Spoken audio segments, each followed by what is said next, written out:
San Francisco, and this is Bloomberg Technology. Coming up in the next hour, Google caught not disclosing a software glitch that left the data of hundreds of thousands of users exposed. How it happened and how regulators may respond ahead. Plus, Facebook's taking on Amazon and Google with a new smart speaker optimized for video chat. But do consumers want Facebook in their living rooms after a string of privacy scandals? And the United Nations is painting a grim picture of the world's climate future with a big price tag attached to slowing down global warming. We'll talk about how technology can play a role in saving the planet. But first, to our top story, Google is shutting down its Google Plus platform for consumers after discovering a bug in one of the APIs that could potentially have exposed the private data of hundreds of thousands of users. Despite discovering this bug months ago, Google chose not to disclose the issue until now. Shares of parent company Alphabet fell after the Wall Street Journal initially reported the security breach. For more, I want to bring in our Bloomberg tech reporter, Garrett DeVink from New York. So, Garrett, first of all, Google Plus is essentially defunct. How exactly did this happen? You're right, it is essentially defunct, and Google admitted in its own statement that user engagement was very, very low, as this is something we as consumers all know. We probably downloaded Google Plus for a hot minute several years ago and have never gone back to it. But what happened is, the profiles of hundreds of thousands of people are still on Google Plus, of course, and this specific API allowed a developer to request a view of certain pieces of user information. So this would have included your name, your email address. There wasn't sort of private messages that were sent between users. That's not exposed according to Google, but some of that sort of basic identifying information was just sort of out there and open for any developers who had access to this API and had figured this out to request it. So what can you tell us a little bit about the timeline in terms of when they realized this and when they decided, at least as the reporting goes, not to share it with the public? So we all know that obviously there's been this sort of firestorm of interest in privacy, data security at the big tech companies over the last year or 2 years, especially when it comes to Facebook. And so in January of this year, January 2018, Google internally decided to do a major security and data privacy review of all its products. They wanted to make sure that this exact kind of thing wasn't out there unbeknownst to them. And this is something that they found in March 2018. So this was right when Facebook was bearing the brunt of the Cambridge Analytica scandal, right around the time that Mark Zuckerberg was hauled in front of Congress to explain his company's actions. And internally, Google decided not to put that out there. That's something that they've admitted that they found it in March 2018, decided at the time that they didn't feel it was necessary to tell the public. The Wall Street Journal is reporting, citing their sources, that Google made that decision because of the political pressure that they'd seen out in the space at the time. So how will this ratchet up the political pressure? I mean, Google has already been smarting for not sending someone to testify. A few weeks ago, when Sheryl Sandberg, the COO of Facebook, and Jack Dorsey, the CEO of Twitter, went to testify, he is now scheduled to testify before Congress at some point in the coming weeks. How do you expect lawmakers will take to this? I mean, lawmakers are going to jump on this just like they've jumped on every issue that not just Google but other tech companies have sort of had over the past couple of years. Google has been getting a lot of attention in the last couple months. Before that, they had, although had faced some criticism, they'd been kind of able to skate above the worst of it. That had been reserved for Facebook and Twitter, but now they're really at the center of it. The president tweeted about a month and a half ago that that Google was only showing negative news about his presidency. He was very upset about that. Conservative politicians have said that Google has a liberal bias, that they are suppressing liberal opinions on Google News and on YouTube, and that they want that to change. Of course, there's no evidence that this is happening. Google continues to push back against it, but it doesn't seem to be going away. Google is continuing to be, a topic that politicians like to talk about. And as we head into the midterms, especially on the Republican side, it seems that this company, Facebook as well, Twitter as well, but Google's right in sort of the focus right now, is a way for them to get their voters out. So they're sending messages to their voters, to their conservative voters, that Google is a big bad technology company from California that isn't respectful of your privacy and is trying to shape the country towards a more liberal position. And this is something that seems to be gaining traction with some voters. It doesn't look like it's an issue that's going to go away for Google. What exactly do we know about the date of Sundar Pichai's testimony and the substance of it? That's still sort of being sorted out right now. I personally don't have a lot of information on exactly what that's going to look like, but of course, especially with this news, it just adds another thing that he's going to have to talk about. All right, Bloomberg Tech's Garrett DeVink, thanks so much for weighing in New York today. Now, Facebook is going head-to-head with Amazon and Google with its first ever smart speaker. It's called Portal, and it comes with a display optimized for video chat. Portal and its larger alternative, Portal Plus, are designed to simplify video chatting and can track and follow your movement. So if you move, so does the camera. Rather than constantly adjusting a phone or a tablet, Portal automatically identifies people in the room and keeps them in frame. Consumers have bought into similar devices like the Amazon Echo Show. But with Facebook's recent privacy scandals, will Portal be considered creepy or convenient? Joining us now to discuss, Vice President of Portal, Rafa Camargo. Rafa, thank you so much for joining us. So, I mean, you know about the context and the conversation happening right now in which this is being released. So we'll go there. But first of all, tell me, how does it work and what sets it apart from Amazon and Google and what they have already on the market? This is really a new platform that we designed from the ground up to help you connect with the people you care the most about. And what we mean by that is video calling today has a lot of friction. I think everyone has experienced that. So we wanted to get you from feeling that you're in a call to really feeling that you're together, you're in the same space with the people that you care the most about. So it sounds great, and agreed, there is a lot of friction with video calling, but are people really ready for Facebook to be the device maker in their living room after all of the trust issues that have come up in the last couple of years? We provide a lot of value with the device. It's not just the video presence that we call the new generation of video calling technology, but it's also a great speaker, it's a great video player device, and it also incorporates Alexa as a general home assistant. But obviously it's a device for your home, so privacy is paramount and very important. And we designed privacy from the ground up. The fact that we had to build the hardware and the software to really change the way people communicate allowed us actually to put privacy on every layer of the stack. So how does this work? I mean, when it's off, is it still on? Is it still listening? When I don't want it to be? And where does that data go? No. The only time that actually video is leaving your device is when you're in a call, when you're connected to basically your loved ones on the other side, and that is encrypted. All the smart camera feature that we talked about that really keeps you in frame, pans and zooms, makes you a completely hands-free experience, and essentially just makes you feel that you're there. All that AI is actually running locally on the device, and that's really industry leading. So any data that it collects about me is encrypted? Any data at all, or just the video? Is the video leaving the device?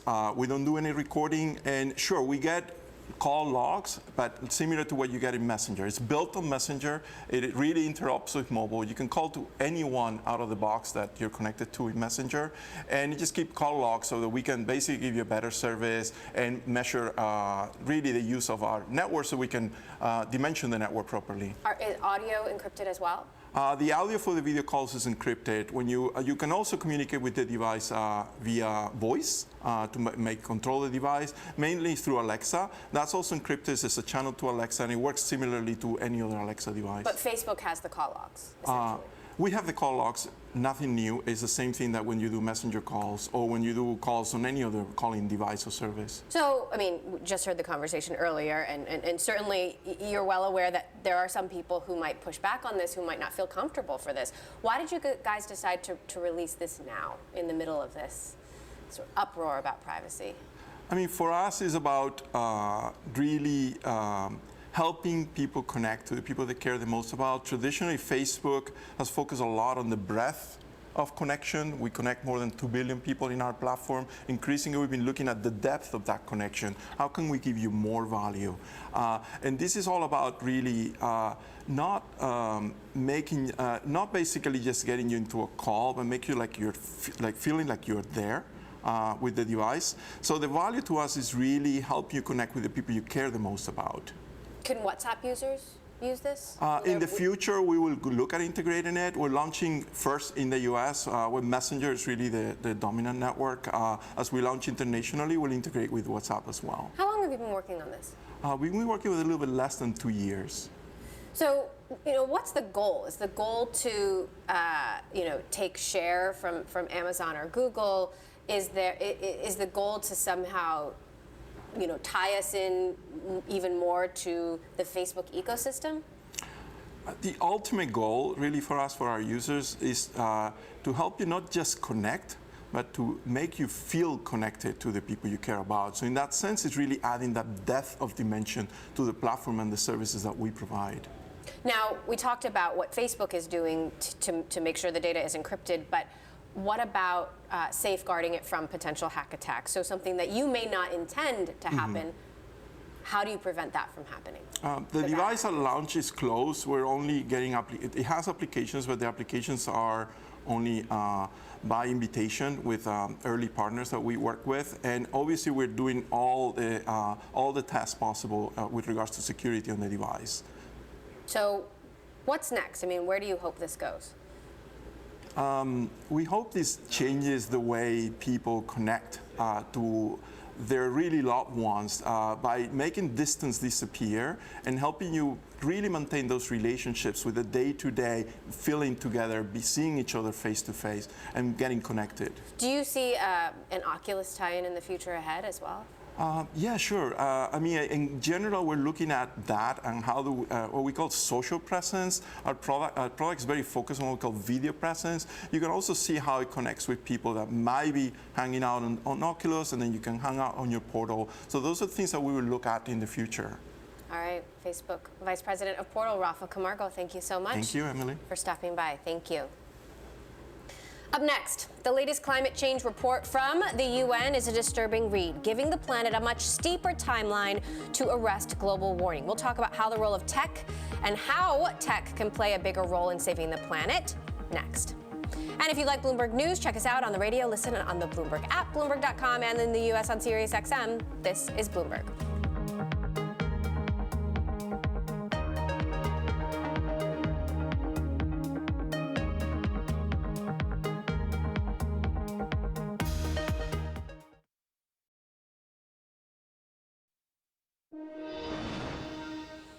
The latest climate report from the United Nations paints a grim picture. The world is teetering on the edge of failure when it comes to containing global warming, and the solution comes at a cost. The Intergovernmental Panel on Climate Change says the world must invest $2.4 trillion into clean energy every year through 2035, and cut the use of coal-fired power to almost nothing by 2050, just to avoid catastrophic damage from climate change. The report notes the atmosphere is already 1 degree Celsius warmer than it was at the start of the Industrial Revolution, and predicts that will rise to 3 degrees by 2100. That is double the pace targeted in the 2015 Paris Climate Accord. So, will technology be able to help save the planet? To discuss, we're joined by our Bloomberg News sustainability editor, Eric Roston, in New York. And here in the studio, I have Emily Mazzucarati, who is an expert in climate adaptation and resilience, and the founder and CEO of 427, a provider of market intelligence on climate change. So, Eric, I want to start with you. Can you just set the stage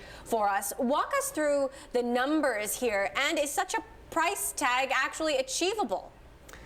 We'll see, certainly. This is the report that was commissioned by the UN 2 years ago after the Paris Accords. And it doesn't deliver great news. It presents a very strict timeline that we have to reduce global emissions before 2030. They suggest that something on the order of 55 or 60% cuts in global emissions below last year levels by 2030. And then zeroing out emissions by 2050.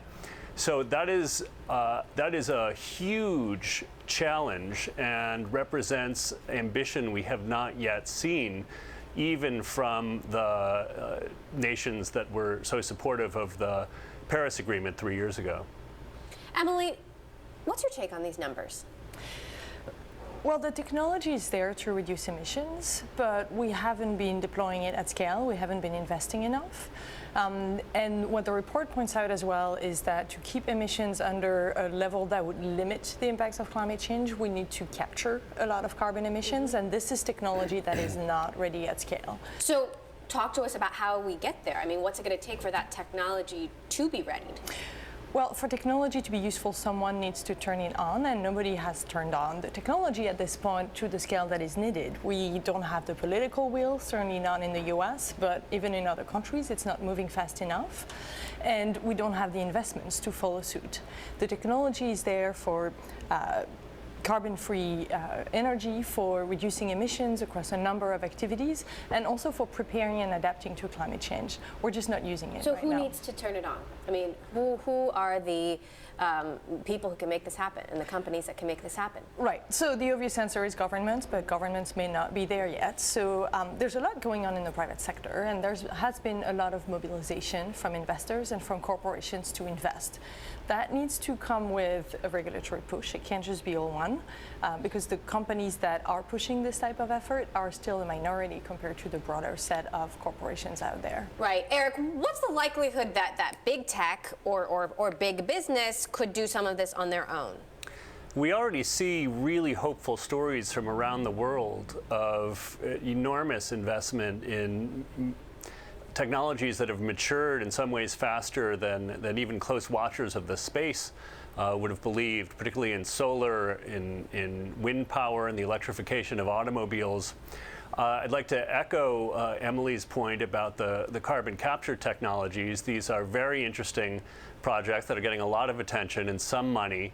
But one thing that's worth considering, we also saw today the awarding of the 2018 Nobel Prize in Economics to William Nordhaus of Yale University.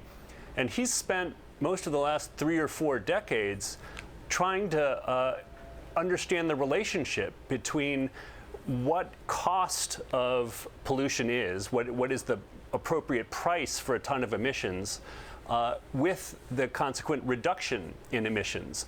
And so many economists will tell you that people respond to prices, people respond to incentives, and having a price on carbon, the economists will tell you, and there are many experiments around the world, may be needed to get these technologies up and running in time to meet the challenges outlined today in the report. Emily, what are the consequences if this stuff doesn't happen? Well, what is the difference between 1 degree Celsius and 3 degrees Celsius? We're already seeing the consequences of not having done our homework before, and we're seeing it today. We're seeing it with extreme weather events, a new hurricane barreling down Florida. Japan just had 9 typhoons in the past season, which is insane when you think of it. So the impacts are already there. They're only going to get worse, and a half-degree difference between 1.5 Celsius degree by 2040 or 2 degrees make a tremendous difference. This is the average across the entire Earth, and so you have to imagine the amount of changes that need to happen to move the needle by half a degree globally. And that means more extreme weather events. That means water scarcity. That means more wildfires. That means sea level rise and losing our coastlines. That means a tremendous amount of impact that we're not currently adequately prepared for. Eric, meantime, you've got some big tech companies, Google, Microsoft, Amazon, teaming up to develop AI to identify impending famine. Talk to us about how this works. That was it's a very interesting project that was announced today by those particular tech leaders. And the goal of that project is to look for natural and social metrics that when certain alarm bells go off among each of them, it may be an overall early warning signal, could be interpreted as an overall early warning signal for famine. One thing that's interesting and gets lost in our sort of voluminous talk every day about big data and AI is that climate and weather were sort of the original big data topics going back to the 1960s. Pattern recognition and machine learning in some ways cut their teeth very early on these topics. And so 4 or 5 decades later now, what we're seeing is this really interesting marriage of highly sophisticated, highly advanced, cutting-edge AI being applied to sort of less cutting-edge, sort of kludgy, government-supported models that evolved over the last few decades, and that combination of this old approach to modeling with these new AI tools is producing some really interesting startups at exactly the time we're going to need them most. All right, fascinating stuff. Bloomberg's Eric Roston and 427 CEO Emily Mazzacurati, thank you both for joining. We should note that Michael Bloomberg, founder and majority owner of Bloomberg News and its parent company, Bloomberg LP, is a UN special envoy for climate action. Well, Bloomberg Tech, live streaming on Twitter. You can check us out at Technology. Be sure to follow our global breaking news network, TikTok, on Twitter. More coming up. This is Bloomberg.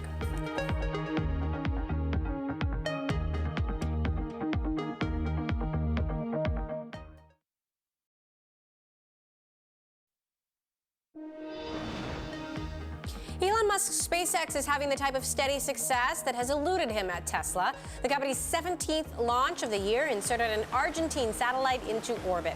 The rocket's first stage returned to Earth and landed at Central California's Vandenberg Air Force Base. SpaceX completed a record 18 missions last year and is on track to exceed that in 2018. Private equity firm Bain Capital has agreed to buy a majority stake in closely held Rocket Software. The deal is valued at about $2 billion, including debt. Rocket offers tech services to companies using IBM products. The deal will allow it to increase spending on research and development. Rocket is owned by Court Square Capital Partners. And CoinFloor will cut staff as the UK Bitcoin exchange restructures its operations amid a sell-off in cryptocurrencies. Financial News reported on Monday that the London-based exchange will cut most of its approximately 40 employees. The CoinFloor CEO told Financial News that it's normal business practice to adjust staff numbers according to changes in the market environment, and that the exchange has seen a significant change in trading volumes in the market. Cryptocurrencies have crashed in 2018 after the speculative frenzy that fanned a rally last year fizzled amid scrutiny from regulators on the slow pace of institutional adoption of digital assets. And speaking of Bitcoin, coming up, Circle wants to help startups raise cash with crypto and wants to become the go-to platform for token offerings. We'll speak to the CEO of Circle later this hour. Plus, it has been a rocky road to confirmation to the Supreme Court for Justice Brett Kavanaugh. Up next, we are going to take a look at what his addition to the bench means for the issues facing technology. This is Bloomberg.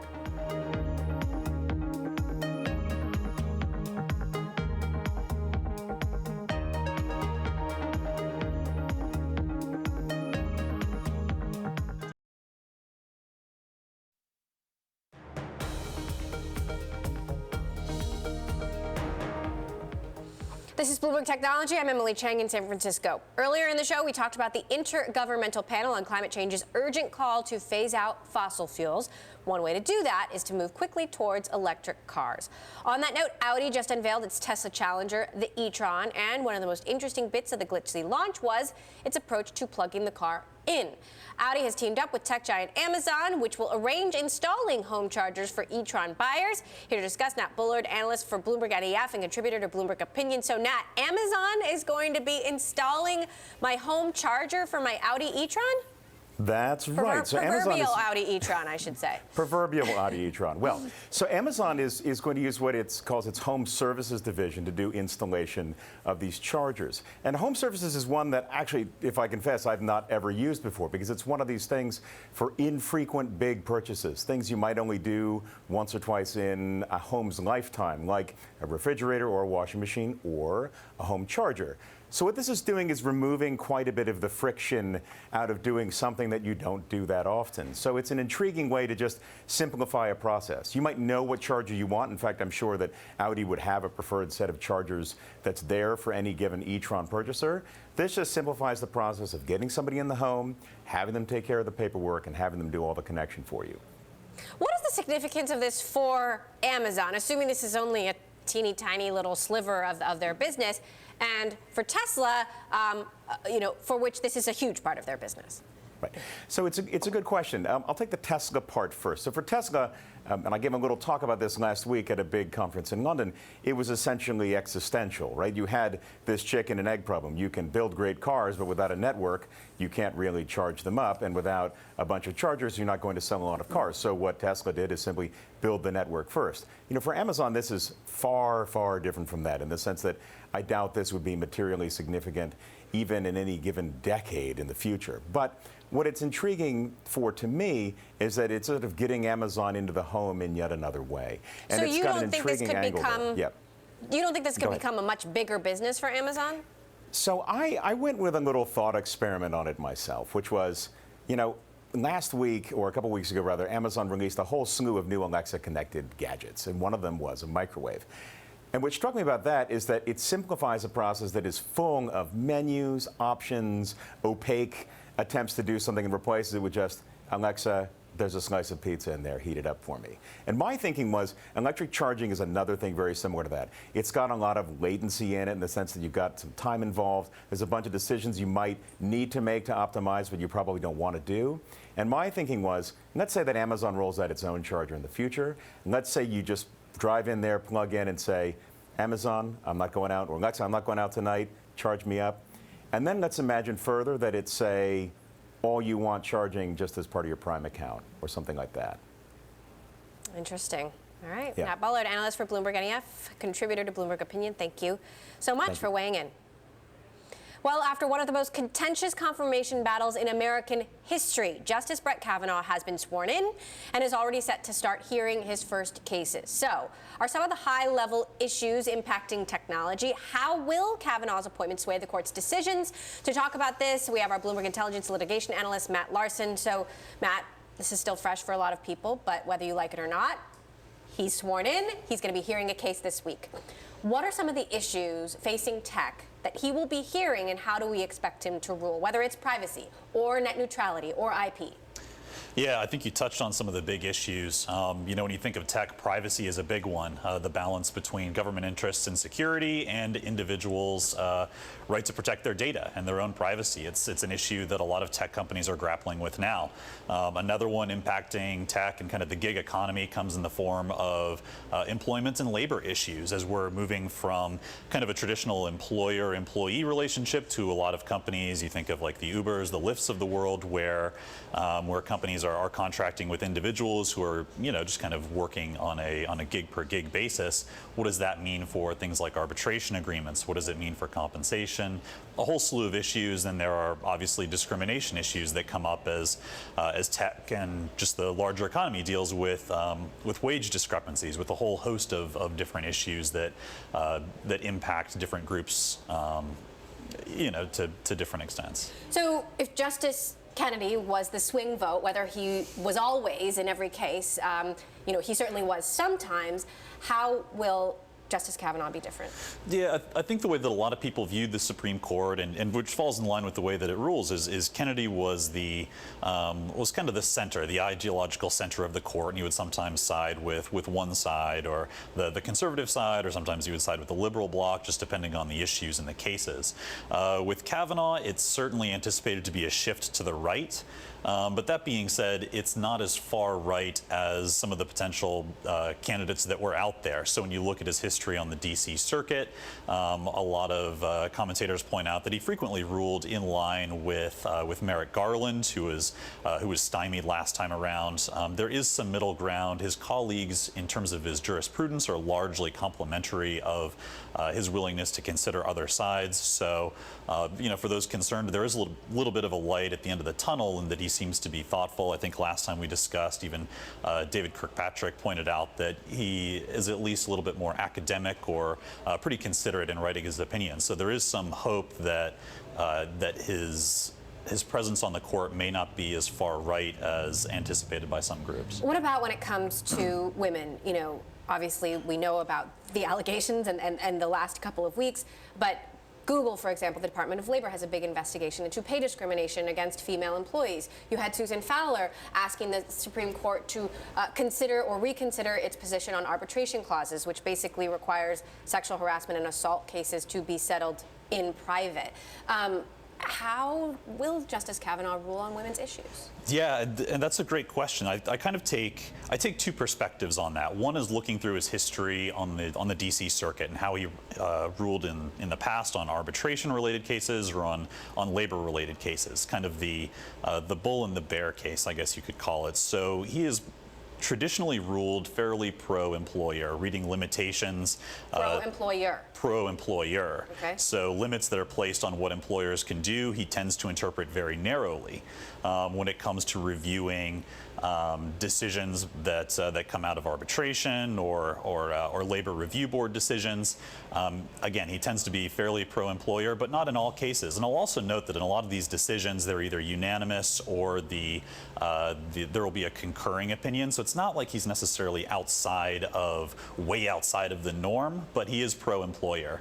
When you look at discrimination cases, this is where it tends to get a little bit dicier, even with the arbitration, is for a lot of these groups and for a lot of women's issues is banding together and being able to operate as a collective voice is beneficial when pushing back against policies that are potentially discriminatory. Stances on the anti-arbitration provisions, things like that, kind of separate out voices and force a situation where you have to litigate those issues on an individual basis in arbitration rather than pull together a class action. So, that's the bear case. On the bull case, Kavanaugh has touted his credentials, his hiring of female clerks, which Just hired four. His hired four, All-female team. and if you anticipate that, inside baseball, the clerks are primarily responsible for writing first drafts of the opinions, for pitching ideas. I think there's at least some optimism that will influence decisions down the road. And also, there have been some studies that take a look at conservative justices and how they rule on social issues based on their own kids. And so, as one study put out, is having girls actually tends to push Kavanaugh or similar justices a little bit further to the progressive side when you're looking at health issues or things like that. So it's yet to be seen exactly how he'll rule. Some justices turn left, some turn right once they get on the court. But kind of in the wake of a difficult weekend for a lot of people, I think there is some hope that it's not going to be the doomsday scenario that was painted. But it's yet to be seen how things will play out. Well, and he pointed out that he has daughters many times. Lots of women, lots of people will be looking at these decisions very closely. Matt Larsen, Bloomberg Intelligence, thanks so much for stopping by. Coming up, it is blockchain week in San Francisco, and the big question is, will cryptos ever be able to bounce back? We'll talk about that in the current landscape of ICOs next. This is Bloomberg.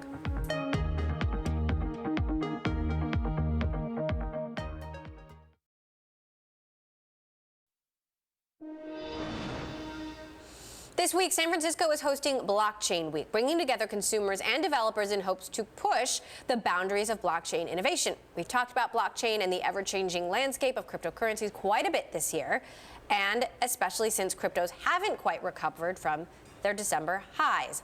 One man who knows the ever-changing landscape of cryptos, CoinList president Andy Bromberg. CoinList is where digital asset companies manage their token sales. Prior to CoinList, Andy was CEO of Sidewire and co-founded the Stanford Bitcoin Group. He joins me now here in the studio. So you're helping companies with ICOs, and the landscape has shifted very dramatically. What are the trends you're seeing? Can the ICO market recover? I think the ICO market can absolutely recover. What we saw last year was the ICO market really starting. This was 2017.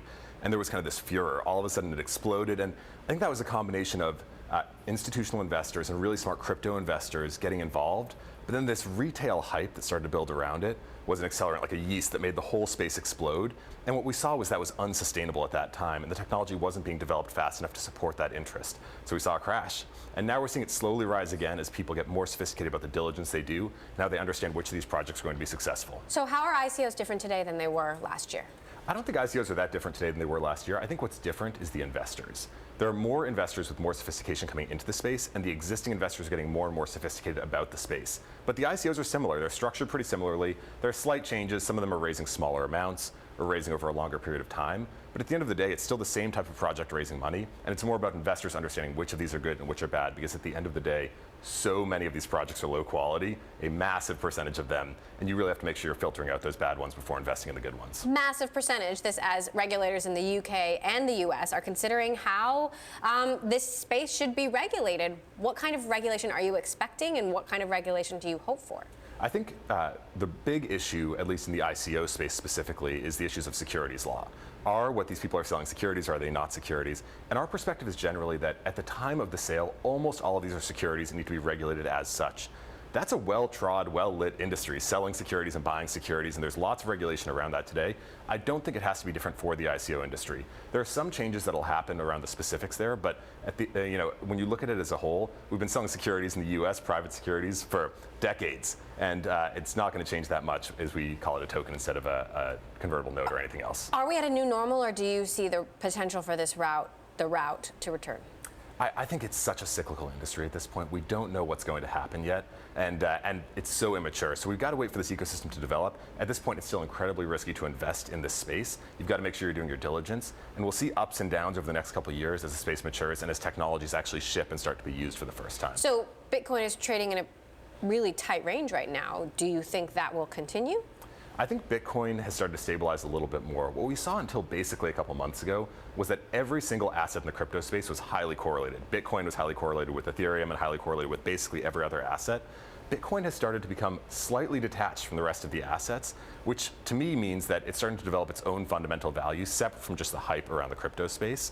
And evaluating that has become easier than evaluating some of these other projects. All right, Andy Bromberg, president of CoinList. Thank you so much. Thank you for stopping by. Sticking with blockchain and crypto, one company making headlines is Circle Internet Financial. The company is considered one of the most valuable U.S. cryptocurrency marketplaces and has now agreed to acquire crowdfunding firm Seed Invest. This coming as Circle seeks to help startups issue digital tokens and how it allow its own customers to trade a wider variety of coins. For more, we're joined by Circle CEO Jeremy Allaire. So, Jeremy, I'm sure you've been listening into the conversation with Andy. Would you agree that ICOs aren't much different today than they were yesterday, but that this period of great volatility is potentially behind us? Sure. Thanks for having me on. Yeah, I think one critical difference is that there's dramatically fewer ICOs going on. And I think that's a result of a couple of things. One has been a increased amount of regulatory scrutiny around offerings and enforcement actions that have been brought upon people who maybe did illegal securities offerings or were outright committing fraud. The other, obviously, is that the vast majority of projects that did raise capital have seen their values come down pretty dramatically, and so both of those have I think reduced the number of token offerings. But I think for us, this is a really critical period. There's an incredible amount of infrastructure that is maturing, and our belief is that tokenized assets, so using cryptographic tokens and smart contracts to create new types of assets, is going to continue to grow. And in fact, we think over time there will be hundreds of thousands, if not millions, of tokenized assets that people are issuing, trading, and exchanging all around the world. So why Seed Invest? Well, when you look at our long-term vision, we acquired a popular crypto exchange earlier this year, Poloniex, and when we acquired that exchange, we made it very clear that our long-term vision is to build a kind of token marketplace where a kind of multi-sided marketplace where businesses and eventually even individuals can issue and distribute tokenized assets, and then to provide a market for those to be able to be easily traded and exchanged. There's some really key missing pieces to really fulfill that vision.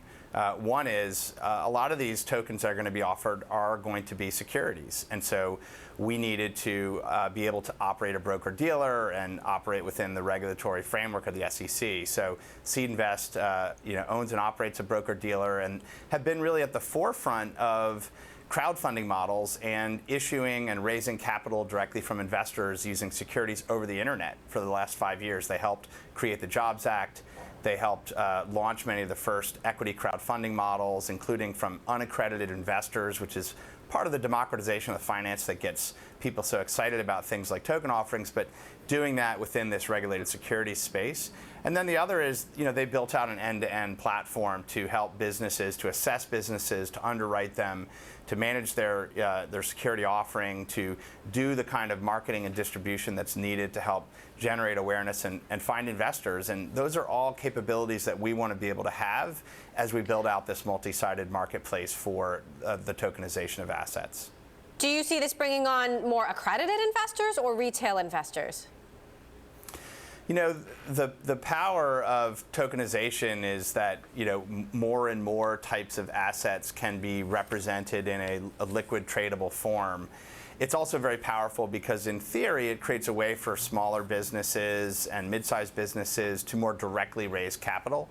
And I think part of the benefit is that you can make those assets available through global markets over the internet and make those available not just to accredited investors, but also to Main Street investors and unaccredited investors. And that's something that Seed Invest, I think, really pioneered, is a self-service model for supporting offerings to unaccredited investors using the Jobs Act framework that's already in place for crowdfunding and different types of securities offerings.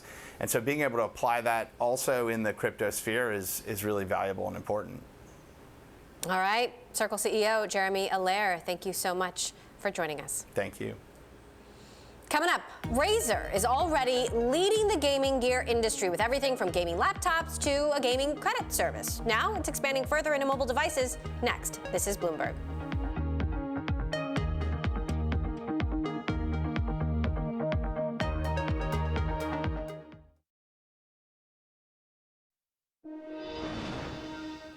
By 2022, esports is expected to reach over 276 million people worldwide. And game gear maker Razer is capitalizing on that growth. Since 2005, Razer has designed and built what it says is the world's largest gamer-focused ecosystem, offering a range of hardware, software, and services.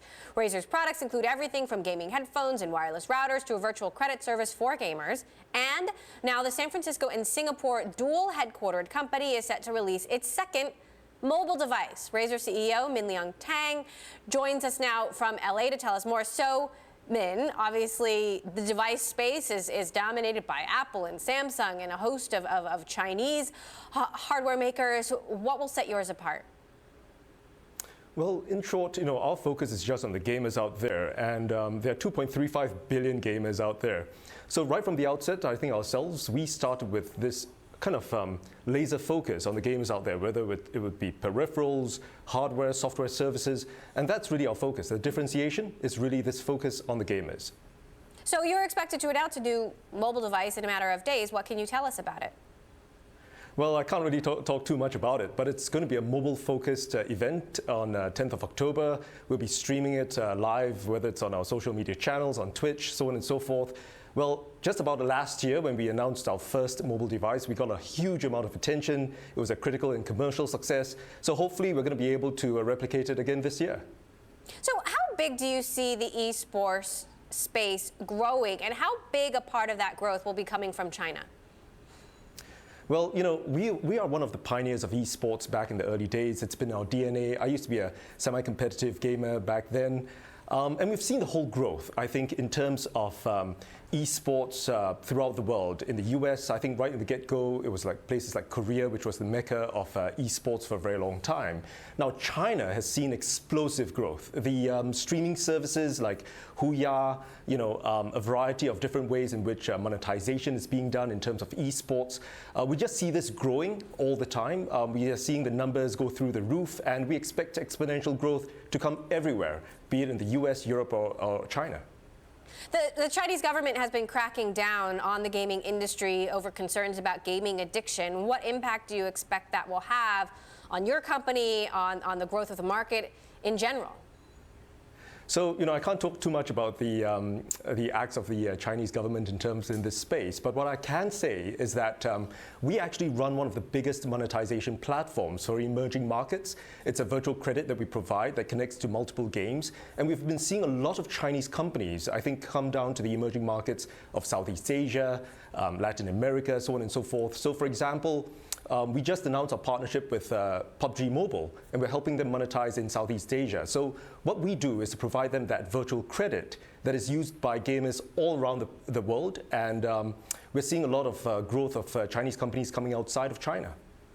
As a former competitive gamer yourself, are you concerned about gaming addiction, and what is Razer planning to do about it? Well, I think we've seen negativity on all forms of entertainment. I think back in the early days, whether it's TV, film, movies, so on and so forth. So I think it's all about moderation. And that's something we encourage all gamers to do. Now, I think the thing about gaming is that it's one of the most interactive forms of entertainment. So it always gets to be a little bit more engaging, immersive along the way. But moderation, that's really the key. All right. Razer CEO Min Liang Tan, thank you so much for stopping by. That does it for this edition of Bloomberg Technology. Be sure to tune in tomorrow. We are going to have full coverage of Google's launch event, where we are anticipating announcements on a new phone and may even get some more clarity on that privacy security flaw we talked about earlier in the show. That's tomorrow. I'm Emily Chang. This is Bloomberg.